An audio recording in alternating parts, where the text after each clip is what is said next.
Welcome tonight. Thank you all for coming. 10 years ago, Steve Nelson and I left Merrill Lynch and started Capital Insight Partners. If you recall, it was 2008, and I was amidst all the financial calamity that year brought. So we're so grateful that so many of you came with us to hang our shingle out on our own. It's been a great ride. I couldn't ask for a better partner than Steve. We've had a really fun time. So thank you all for those of you that did come with us. We thought tonight we'd like to start off by introducing you to the entire team. We really have a great group of people. We've had a couple of new additions, but we really do have a great team, the best team that we've probably had ever. So we just wanted you to know each of them. So I'm Susan Anastasiadis. I'm co-founder of the firm, partner of the firm, and I wear many hats. Being a boutique, I dip my hand into lots of different things. One of my jobs is chief compliance, so it's a very important thing in this regulatory world we're in. Also handle a lot of the business operations of the firm, as well as lots of other things too. My co-founder, Steve Nelson, is a chartered financial analyst. He's the CEO of the firm. He has just been a great partner over these 10 years, so couldn't ask for a better one. One thing that you may not know about Steve is he was quoted in the Wall Street Journal last year, so we feel very blessed to be working with a celebrity. Fallon is our operations. This is Fallon Green. She's our operations associate. She joined us about a year ago, and some of you have maybe dealt with her on administrative and opening new accounts and that sort of thing. So she's just been a great addition to our firm, great attitude, and we just love having her with us. So glad you joined us. Sarah LeClaire is also new to our firm. She's portfolio manager with Capital Insight. She's recently joined us. We tried to have her join us a year and a half ago. We've been working to have her join our team. So I'm glad to say she's a part of the team now. So welcome, Sarah. She is a CFA Level 2 candidate. So she's studying hard now to take her test in June. A lot of work. So we've really enjoyed having her a part of our investment team.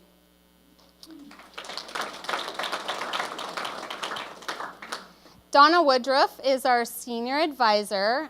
She originally came to us through Sequoia, who was the other firm that merged with our firm. She is a certified financial planner and really helps us on our financial planning effort, as well as with our business accounts, helping with the 401ks and retirement services plans. So another great addition. So, yeah. Craig McCrory, most of you know Craig. I would almost consider Craig a co-founder also. He joined our firm about 6 months after we started, so he's been through a lot of pretty much everything with us. He also dips his hand into lots of things. He is our chief investment strategist, also a CFA holder. He really helps us to navigate our different risks and opportunities that our firm faces from an investment standpoint. So love having Craig on the team, obviously. And last but not least, for Felipe Aradia. He is also a CFA. We have lots of CFAs on our team, so it's great. He's our chief investment officer. He really oversees the investments of our firm. He joined us a few years ago. He came from Morgan Stanley out of New York. Felipe has worked internationally and domestically in our business, so he really offers a unique perspective, and we love having you on the team. So all of us could not be here without all of you. So again, a very warm thank you to all of you who are here. and that are clients. I will now turn it over to Steve. He's going to start our discussion tonight. Thank you, Susan. I also feel the same way about her. I could not have asked for a better partner in the world. And, you know, it's so important when you're in a partnership, whether at home or at business, that you have someone that you really respect, that you admire, that you trust, and that you can have fun with too, because not every day is fun. So it's great to have a partner like Susan that you can really rely on. I also want to underscore what she said. You give all of us a great gift at the firm. We come to work every day excited to work on your behalf.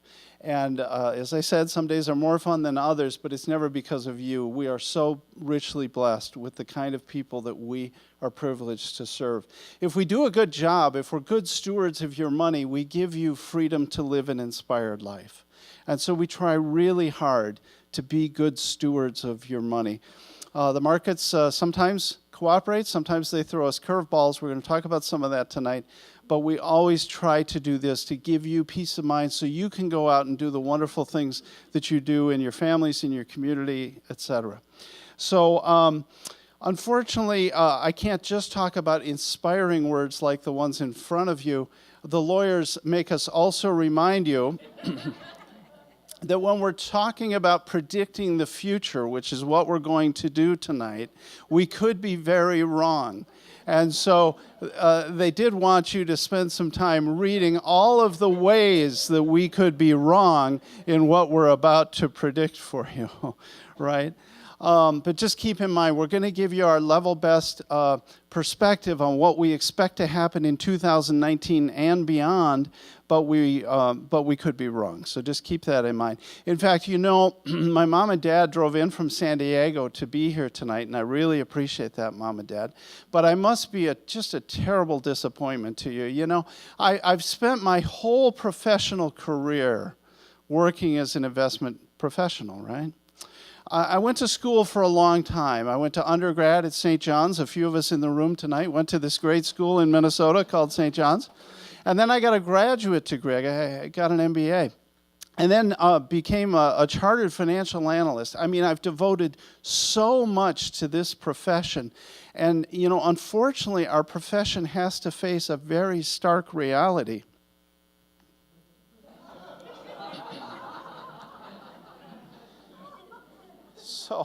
So again, another way of saying we're going to give you what we believe is going to happen, but you just never know, right? Isn't that something? There are other financial advisors here tonight too, and isn't that a sad commentary sometimes on the profession we've chosen, right? Well, last year, woulda, coulda, shoulda. At the start of 2018, everything was teed up not only to be a good year, but to be an extraordinary year, a 1920s kind of year, right? We had a strong economy. Unemployment was coming down. There was some enthusiasm. The regulatory burden on business was being lifted for the first time in years.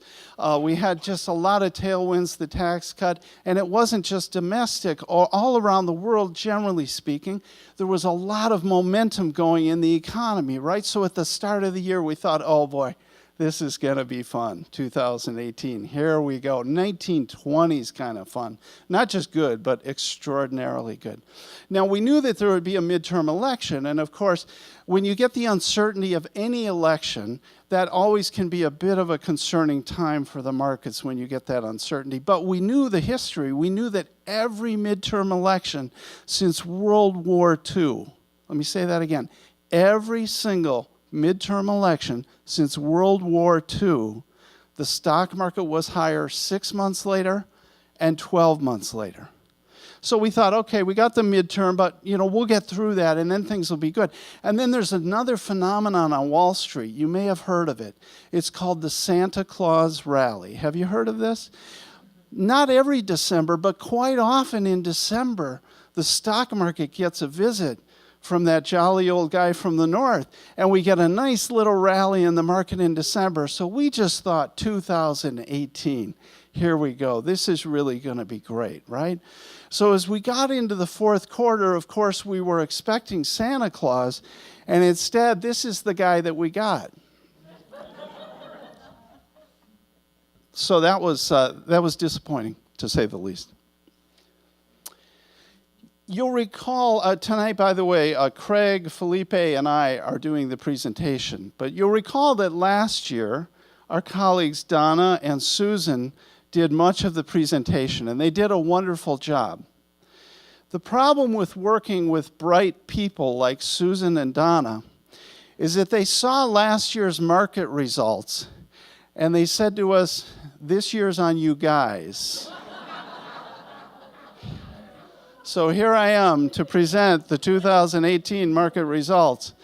You know, in stocks, large cap, small, mid cap, international, it didn't matter. Stocks did not perform last year. Bonds didn't do much either at about 0, but it turns out they were the best of the bunch other than cash. Cash, actually, money market, which doesn't happen very often. And it's not a good sign when cash is the best performing asset class. But alternative, if we look at real estate down at the bottom, it was down too. Through September 30th, through 3/4 of the year, everything was pretty good, and all the wheels just came off in the fourth quarter, right? So unfortunately, that's what happened last year. And as I say, Susan and Donna said, you guys get to deal with this. So. One good thing we did last year at this event, though, do you remember? Right where the red dot is, we were meeting last year right at that time, and a lot of you were asking about Bitcoin. Should we invest in Bitcoin? And last year we said no, and we got that idea right, because you can see Bitcoin kind of fell, so that was good. You know, when the markets are unsettled, we're going to get to 2019 and beyond in a few minutes, but when the markets are unsettled, like the period we've just been through. Now, the last 5 days, thank goodness we're back. Since Christmas Eve, which was the low point, really bad if you're expecting a Santa Claus rally to have the low point be Christmas Eve. But anyway, we're up about 10% since Christmas. But nonetheless, I think it's a good to take a few moments and review some fundamentals. First of all, if your time horizon as an investor, if your time horizon has any length of time associated with it, just don't forget that growth assets like stocks and real estate, which are at the top in black and blue, vastly outperform bonds in orange and cash down in green. Now this, granted, goes back almost 100 years, this chart, but you get the idea. Growth assets, if you're a long-term investor, still do make sense. And I think we'll make somewhat of a case for that tonight. But here's something to hang your hat on tonight. We do believe, and we firmly believe this, that we are only halfway through a secular or long-term bull market. You see this long period here of about 25 years? This one was about 16 years back in the mid-50s, mid-century. You get these periods of time, and many of you who are my clients or our clients, you've seen this picture before. It's one of those fundamental pictures we have to keep in mind, that there are short-term cycles, but then there's the long-term trend. And we still believe, we have not seen sufficient evidence to say, that the long-term bull market that started in 2009 has been broken. In fact, if you think back to this period of time, yes, long bull market, but you do have some periods where you have a little setback, and we think that's probably what happened last year. That's the context we want you to keep in mind about the long term. Now, most of tonight we're going to talk about the shorter term, but please keep that in mind. Now, human beings are funny people. Last year, as I said, we were kind of, I think, as a country, getting sort of enthusiastic. I wouldn't say that we were exhilarated. We certainly weren't euphoric in the business community, but I think it's fair to say most Americans were starting to gain some enthusiasm last year, right? A little bit of confidence. Now, what we're supposed to do is then we're supposed to get exhilarated, euphoric, and then go through this cycle. What happened instead in the fourth quarter is we went from enthusiasm straight to capitulation and despair. Which, when you're feeling those emotions, I pray that you'll call Susan and not me, and discuss how you're feeling with Susan, please. But the good news, I guess, that I wanted to give you is I think right now, after the shakeout in the fourth quarter, we're certainly closer to down here emotionally for most investors than we are up here. Okay? It takes a while to rebuild the confidence. It takes a while to rebuild the trust in the markets. But I think we've now begun that process, and we've just had 5 up days in a row, so we got to celebrate that. This is another picture that some of you have seen from us in the past. This only goes back to 1980. The visual I wanted you to get is that when you get a down year in the stock market, most of the time, the next year is positive. Now, that didn't happen in 2000, 2001, 2002, but keep in mind how bad the environment was then. In fact, if you go back to the 1920s, it's very rare to have back-to-back down years. It does happen, it can happen, but it's not that common. And when it has happened, at least historically, the conditions were considerably worse than they are now. In fact, frankly, the economy's still doing pretty well right now, both domestically and for the most part, many parts of the world. So this picture was mainly to point out you seldom get back-to-back down years. Another thing I suppose I should mention, there we were down 7%, up 26 the next year, down 38, of course that was 2008, but then up 23, down 10, then up 15. So the recovery can be kind of strong. One thing that's a little strange about our investment team this year, normally as a team, and we have vigorous debates and discussions and disagreements, but normally as a team we kind of come to a consensus. More or less, we kind of coalesce around a concept of what the markets are going to bring.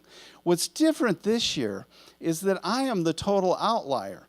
I'm kind of the positive guy on the team, and I'm the old guy. How can I be the positive guy on the team? But anyway, keep in mind it's possible that we could get a nice recovery here if the stars align. Another point to keep in mind, we all focus, like we did in the fourth quarter, on the short term. This is the 1 year. In green is the high and low that stocks have achieved since 1950. Blue is bonds, and brown is a blend of the two. I want you to focus on the green and the blue. As human beings, emotional beings, we tend to focus a lot on this short-term stuff, but to be honest, every 5-year rolling average you could put together since 1950 to today, the worst period, and let's focus not on the upside, let's just focus on the worst case, okay?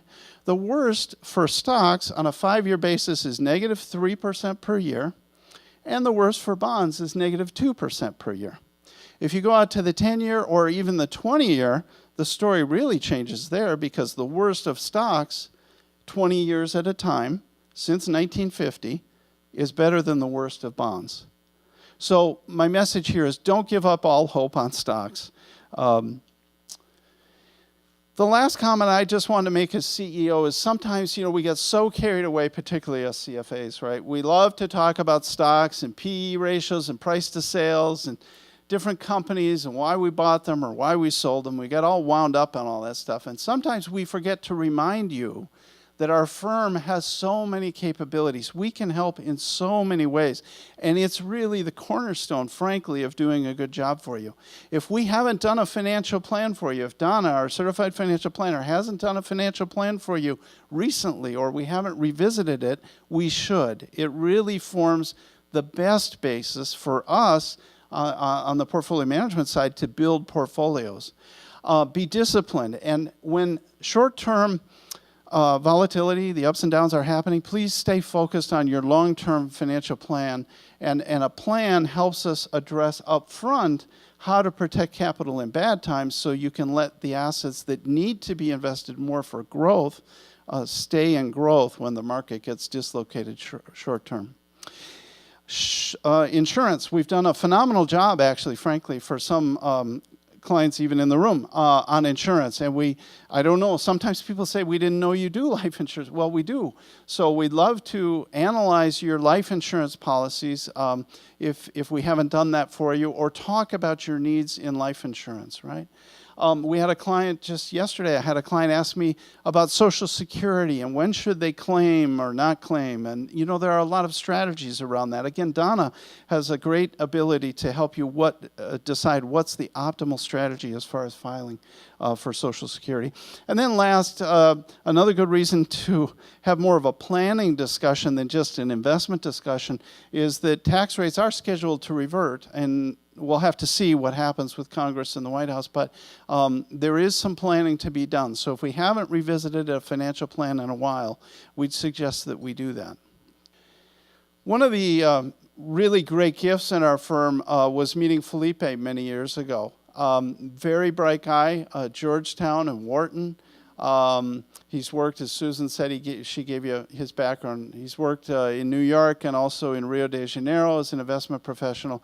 He's a lot of fun, and although we're very grateful for those of you that came from out of state today, I think he gets the award for coming the furthest today. He woke up in North Carolina this morning. So here's Felipe Aradia. Oh, great turnout here tonight. Thanks for coming. And to reiterate what Steve said, thank you for entrusting us with the responsibility and the pleasure of managing your money. So I don't know if economics is the most exciting topic. Some people call it the dull science. We don't find it that dull, and we hope you don't either, at least for tonight. Right now, I think it's a pretty interesting time for the economy in general. It's an unsettling time for some.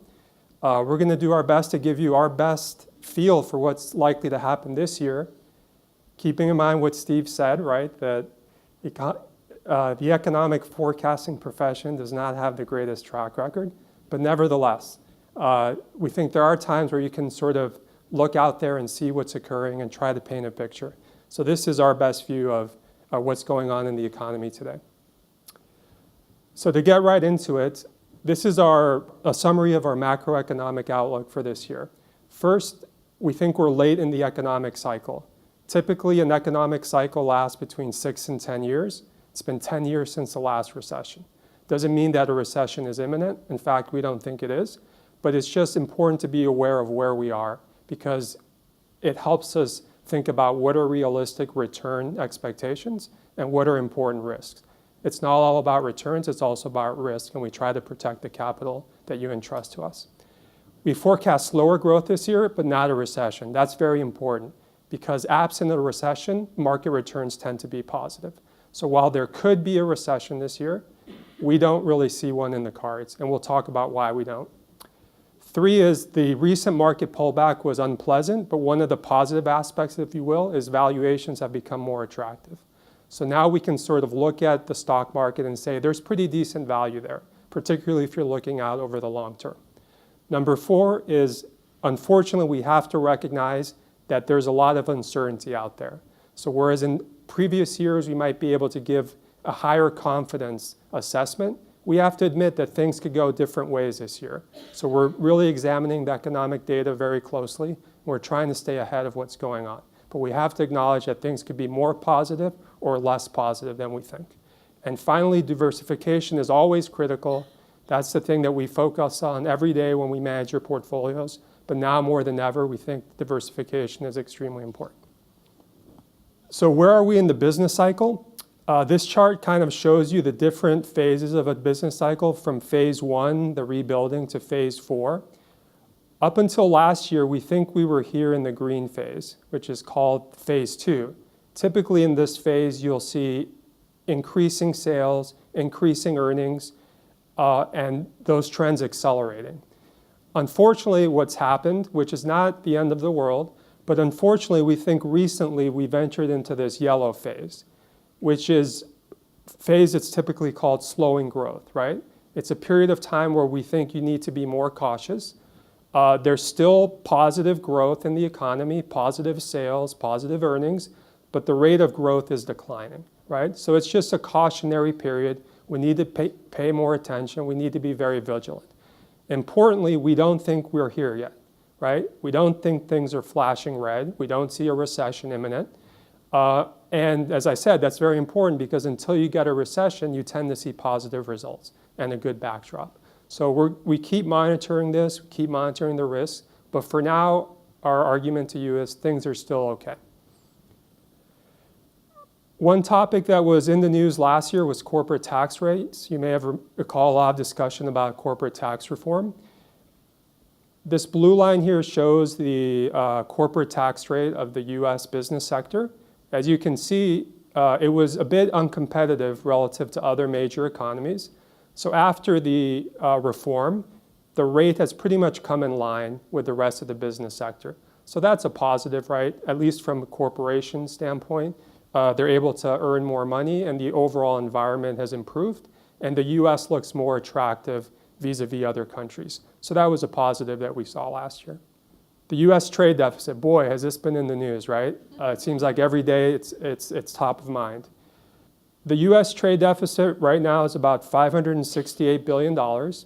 60% of that is with China. So you can understand possibly why the president has focused so much on this issue, particularly vis-a-vis China. And services, right? Yes, we believe it's services included. Thank you, Craig. So on the surface, that seems like a lot, and we know why this is, has been topical. But I think the good news, and it's often overlooked, is that as a percent of the total US economy, this number is very manageable. So while it's not the focus of the news headlines, and the negative is pointed out, the reality is that this is very manageable in terms of the size of the US economy, and importantly, it can easily be financed by capital flows from abroad. So while this is in the news a lot, we don't consider this a very serious, major economic issue or risk. Earnings are still positive, a very good story. So last year we saw 20% earnings growth, which is phenomenal. A lot of that was due to tax reform, but even if you exclude tax reform, you saw strong double-digit earnings growth. That's great news. This year we're seeing a deceleration. Right now, the consensus forecasts are for earnings growth between 5% and 7% next year. Just slower than this year, but still quite healthy. If you compare versus history, that's higher than it has been historically. So again, another positive sign about the economy. Household wealth, still looking very good. So the overall state of the US consumer is still positive. Here are a couple indicators.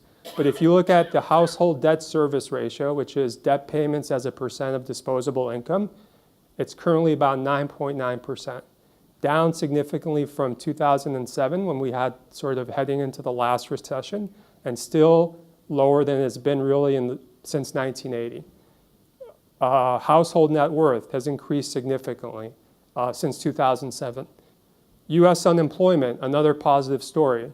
US unemployment peaked in the recent cycle at about 10% in 2009, has continued to trend down, and is currently, as of November, about 3.7%. It is true that it may be bottoming, right? We haven't seen unemployment this low, but the trend continues to be fairly positive. And then wage growth, right? We sort of saw anemic wage growth for several years. More recently, we've seen an uptick, that wages are starting to increase. As of the latest reading, 3%. That's good for consumption, that's good for workers. But on the other hand, that growth rate is still generally modest, so it's not inflationary, right? So we're sort of in a very nice growth rate considering the inflation outlook as well. So the unemployment picture, we still see it as fairly positive in the US. A series of other economic indicators, vehicle sales, manufacturing inventories, housing starts, capital goods orders, all of them still remain generally positive. Just to focus on one, light vehicle sales. While it's true that vehicle sales have slowed down recently, so we're trending at about 16.5 million passenger vehicles sold a year. That's down a bit historically, but still quite healthy. If you look at the long-term average of 15.7%, still quite healthy.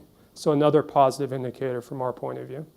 I said earlier that we have to acknowledge that multiple scenarios could unfold this year. One of the reasons is when we try to analyze all of the factors that we have to think about in trying to predict what may happen, the reality is that we see strong arguments on both sides, strong arguments to be more positive and strong arguments to be more cautious, right? And a lot of the resolution of a lot of these investment debates will ultimately decide how well or bad this year is. So just to point out a couple of these so you can sort of get a sense for the binary nature, one of the most obvious is trade disputes, right? We really don't know how the entire trade dispute process is going to end up. Very recently, we've heard some positive signs. There may be good progress vis-a-vis the negotiations with China, but ultimately, we don't know. If there's a positive resolution of trade disputes, not just with China, but with most other major trading partners, that could be very positive for the markets. Conversely, if there's no resolution, or worse yet, if things take a downturn, then that would be, unfortunately, a significant headwind for the market. Other things like global GDP growth, there's a very healthy debate right now about what's the right way to look at GDP growth. On the one hand, global GDP growth remains fairly healthy.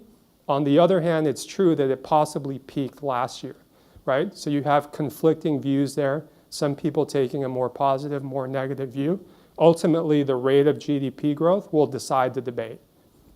Okay, so now let's shift very quickly from our economic outlook to our market outlook. I'll sort of kick off the process, and then I'll turn it over to Craig to continue. This is our best case right now for what returns we expect in 2019. Now, it's important to mention that this is for a balanced account, right? So that generally means that it's a portfolio where you have a diversified mix of stocks, bonds, and alternative investments. It's not just a pure equity portfolio. Most of you in this room will have some form of this portfolio with the firm. Our base case scenario is we expect positive but more modest returns, right? Somewhere in the range of 0 to 5%. That's lower than we expect over the long term. We expect higher returns over the long term.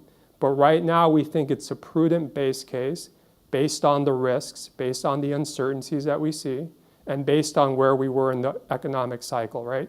Earlier, you may recall me mentioning that it's important to have awareness about where you are in the economic cycle. And typically, in the later stages of the economic cycle, you're less likely to get very high returns. It's possible, but it's just less likely.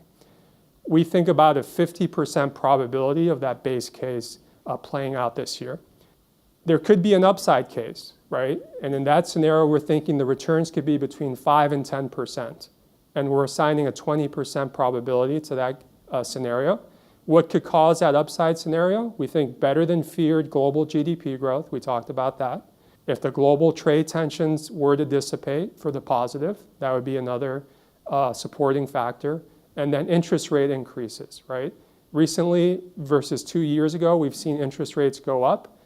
More recently, there's been talk by the Federal Reserve that interest rate that may lead us to believe that interest rates may not go up as much as previously. If interest rates were to not go up any further from here, that would be a positive. So we think some combination of these factors playing out for the positive could lead to the upside scenario. So if you combine the base and the upside scenario, we're still fairly positive. We think there's a 70% chance that we'll get positive returns this year. On the downside, we think there's a 30% probability that we could see negative returns of somewhere between 0 and minus 10. Minus 10 would be an extremely negative year. We don't expect that. But somewhere in there, we have to admit that there's some possibility that that happens, right? The major reason for that playing out, we think, would be if it turns out that the global economy is slowing more significantly than we expect. U.S. stocks, a couple of factors that we see here. Fiscal policy, as we talked about, tax rates are going down. That's in the industry jargon called loosening fiscal policy. That's a positive for the market. Monetary policy is a bit more negative, right? We're seeing higher interest rates versus 2 years ago. And we're also seeing the unwinding of the Fed balance sheet. As I said before, though, if interest rates don't rise further, a negative could turn into a neutral or positive. We talked about higher U.S. interest rates. And finally, earnings growth. As I mentioned, even though earnings growth is down versus last year, it's still quite healthy. So that's a positive. So this maybe gives you a feel for our overall view that there's both positive and negative factors. So that's why our outlook this year is a bit more balanced, if you will. S&P 500 index, as you know, this is the most widely held index of U.S. large cap stocks. But let's not forget that we're coming off of 2 very strong years, right? So we've had good returns in recent years. Where we think we are now is possibly closer to what we saw in 2015 and 2016, which is a period of choppiness in the markets, a period of more uncertainties, period of market increases followed by market decreases until things get sorted out, right? We just think we're in this more cautionary period. Over time, we think markets are going to resume their upward climb. But first, we need to get through this period of time, and we need to see how the economic situation unfolds. So, we're hoping that this trend stabilizes. Hopefully, we've seen that in the last couple days. And it's hard to say if it's going to be days, weeks, or months. But over time, we think that things will stabilize, and then we'll, over time, continue the upward trend. Finally, in terms of valuations, I mentioned this before, but here's the good news. The pullback has not been great, but the good news is if you look at a long-term chart of the valuation of the S&P 500 index, we're currently trading about 14.5 times forward earnings, and that's below the 25-year average. Last year, the market was getting a little bit expensive, right? That's typically not a good thing for long-term returns. The pullback has been a bit unpleasant, but now for people investing today, putting new money to work in the market, we think valuations have become more interesting. And so that's why going forward, we think things look a little brighter. And with that, I'll turn it over to my colleague, Craig McCrory. Good job. All right, so I'm the closer. So I'm the last hurdle before you guys have cake. So I'll get through this as quickly as possible here. Transitioning from domestic to foreign stocks. So if you look at this kind of 3 bullet points here, kind of sum up everything that we've been talking about earlier today, is valuations are very attractive on the international space. So as we saw several slides ago, when we looked at the performance for the year, you may have seen the furthest red line out there were international stocks. And so as you look at that from a valuation standpoint, we'll go into a little bit more detail here in a couple of slides. You can see kind of the story as to the reasoning why we incorporate that into our portfolios. There are various benefits for that, but right now we see this as a very compelling time to continue to diversify into international stocks. On the foreign side, unfortunately, the byproduct of what we're going through right now is political risk. And so we all know the story, right? And so as we go through this and we're trying to figure out where are the best places to invest, that is definitely on the top of mind for us, is how do we want to invest in high quality companies and be aware of the fact that there are political risks such as Brexit, such as tariffs, et cetera, et cetera. The last point, we're all probably exhausted hearing the word China over the last couple of years, but they are the second largest economy in the world, and so we have to pay attention to them. And the reality is for the most part, we want them to succeed, because as we become more globalized, the way we're going to get growth is for China to be on board with the rest of the world and vice versa. So if we go to some charts here and look at this in a couple of different angles here, but I'll show you if you look at the divergence here. So the top line here in kind of the gray is U.S. stocks, and the purple is for international stocks. So when you look at that, we talked about this in our fourth quarter investment strategy, but we really saw this divergence, especially at the end of last year, of the difference between foreign and U.S. stocks. And so as we look at reasons why we are looking at the opportunities and increasing potential weights in certain areas in foreign, this is one of the reasons why. If you look since the recession in 09 here down at the bottom, 271% increase in U.S. stock market prices versus 90%. Both numbers are good, right? But we're coming off lows. But that differential there is huge. So when you look at this from a valuation perspective, what Felipe was talking about, when we look at price to earnings ratios, we're at about 14.5 for U.S. stocks. Look at the number here. We're at 11.5 valuation for foreign. So that's another argument for us to say this is a very intriguing place that we want to be. The other component of this is actually the dividend yield. So if you look over here, there's a lot of numbers, but we can see here on the S&P, dividends right now are around 2%. Internationally, are almost 4%.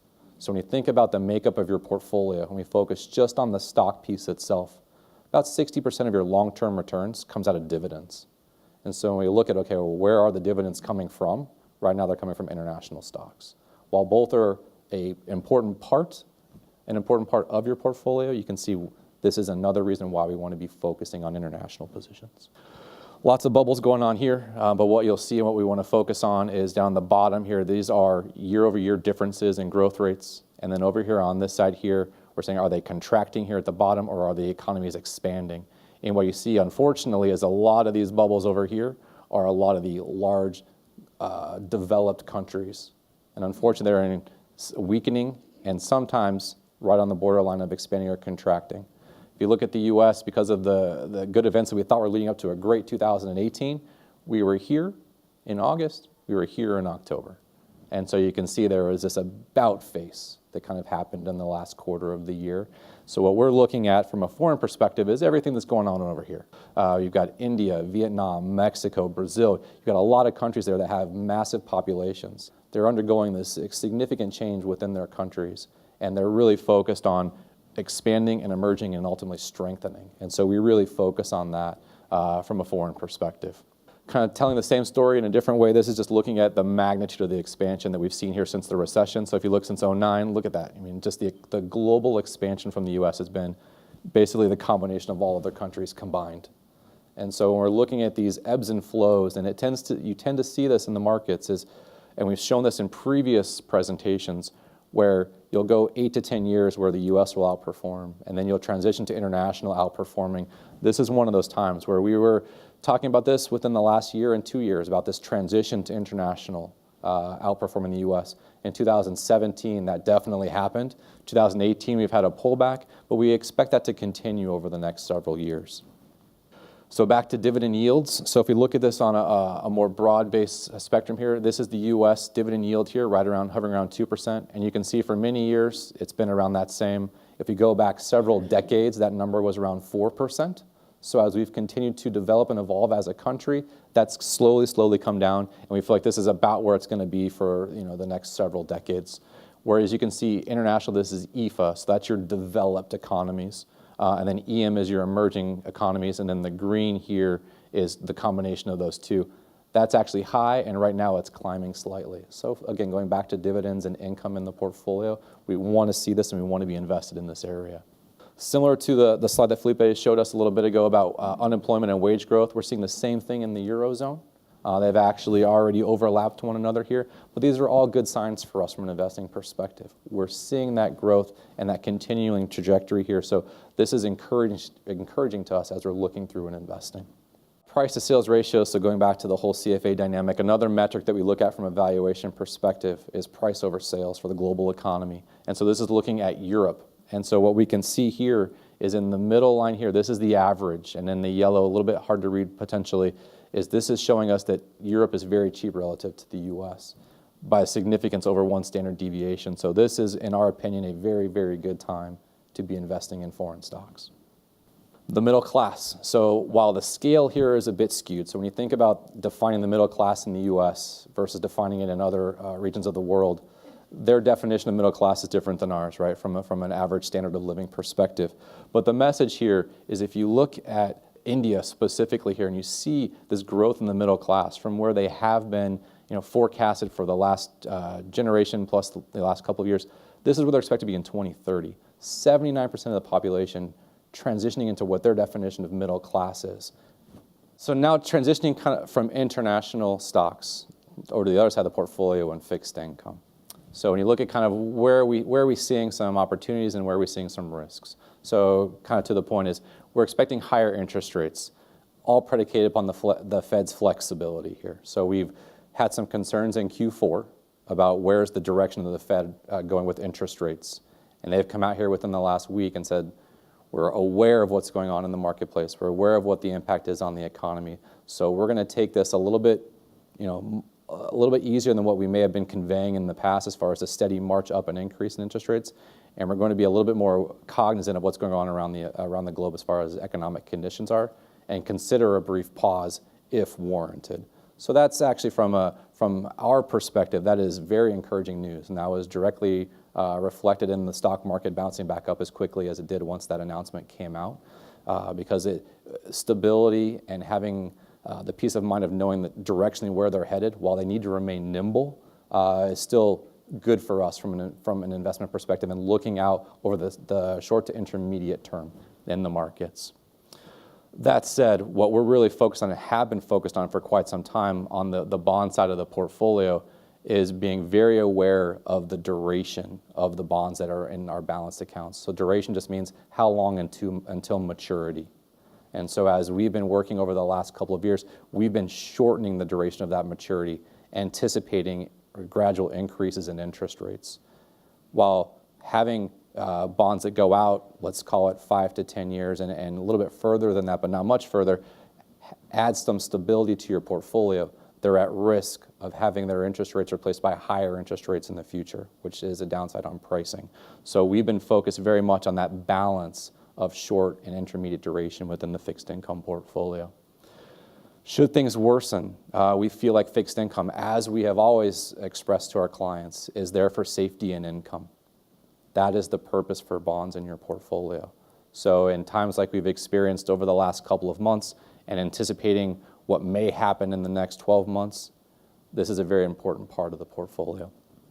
And lastly is this idea of reducing credit risk. So one of the areas that we've been focusing on that as an investment team, we realize that we don't always get things right. But what we do want to focus on this idea of what are some of the areas that we've been looking at and assessing within our own portfolio where we can learn from what's happened in the last year, this idea of credit risk. So while a small percentage of your portfolio is in credit risk bonds, meaning high yield companies, so at-risk companies, companies that are just corporate in nature, they always have a risk to them versus the US government or some type of AAA rated bond. Those really got penalized in the fourth quarter. Now, while a very short time there, as far as 3 months is concerned, we want to be aware of that risk in the portfolio. So should things deteriorate again in 2019, for whatever reason, the bonds are there for safety and income, ultimately. If we go back and say, from last year, what were we talking about here? These were the 4 messages that we were delivering at our economic outlook last year. So low but rising yields. That was right. We had a little bit of a pullback at the end of the year, given kind of Q4, but we were right on there. The repricing of the 10-year Treasury to 3 to 5%, we just got that one right there around 3%. It kind of tailed off towards the end, but we're giving ourselves credit for kind of that upward trend throughout the year. And then duration risks. So again, going back to that short versus long, which we've been making that transition in everyone's portfolios for a while. Spot on. The one that I talked about a few minutes ago that we were not wrong, but we feel like we need to do a better job of is the idea of credit risk. So again, going back to the idea of a balance between your high quality government bonds and those of your corporate bonds. So if you look at the balance sheet of the Fed, this is what we were just talking about, is the idea for many years since the recession, they didn't make a move at all. Now what they've done is they've actually started to strategically reduce their balance sheet, meaning they're no longer funneling money into it to prop up the economy. That's going right alongside here with what the US stock market is doing. And so as we look at this, this is adding that pressure for inflation. So to think about that, this is something we have to be aware of as we're going through on the fixed income side. Inflation, while muted today, if we look at all the different measures here, we're coming in around 2%. While that target needs to be, that's what we're kind of focusing on, is at 2%. On average, it's been between 2 and 3. So we're very comfortable with the level of inflation today. Yield curve, we'll just jump through this real quick here. This is just a chart showing you from short-term bonds from 3 months all the way up to your long-term 30-year bonds. 12 months ago in blue, we had this chart here. Just within the last month, we've increased interest rates up here, so we're all aware of the fact that interest rates have been going up. Our focus here is that there is a slope to this curve. So as you see, short-term versus long-term, if we start to see this flat, or even if short-term interest rates are higher than long-term, that provides some uncertainty to the markets, and therefore we want to be a little bit cognizant because that is an early indicator of a recession. So just want to be mindful of that gap between interest rates between short and long. Quickly transitioning over to alternative investments. So as we talk about alternative investments, we're really focused on things such as real estate, infrastructure, so your pipelines, your energy transmissions, et cetera. Typically, when we see interest rates going up, that's a headwind for this asset class in the near term. Long term, it tends to work itself out for a couple of reasons I'll go into here in a minute. Real estate should benefit in a scenario of higher interest rates. In the near term, it's somewhat of a struggle because people will get a hard time adjusting to it. But the benefits of real estate when it comes to inflation is you get higher prices and you can also increase your rents. So as we think about what's going on in the economy, those are a couple of things that we're seeing, especially in rental prices right now. But as interest rates begin to creep up, that is a benefit to that asset class. And right now, consistent with the stocks in this space, with real estate foreign, definitely an opportunity.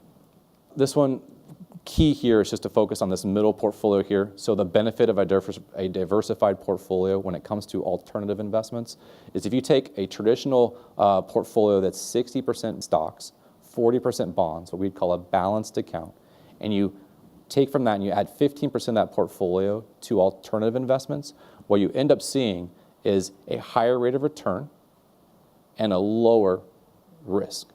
And so that's the benefit here, is you're removing some of the correlation to the stock market by adding this asset class. It's maybe a little bit non-traditional, focus on different things other than just price appreciation. A lot of numbers on this, we'll ignore 99% of them. But what we want to show you is when we look at commodities, year to date, which is through 12/31, a lot of commodities had a very, very bad 2018. Unfortunately, Steve's wife, Chris, wasn't able to make it today, but she's a veterinarian. Steve's dad's here in the audience. He's a veterinarian. So one thing that did perform last year were live cattle.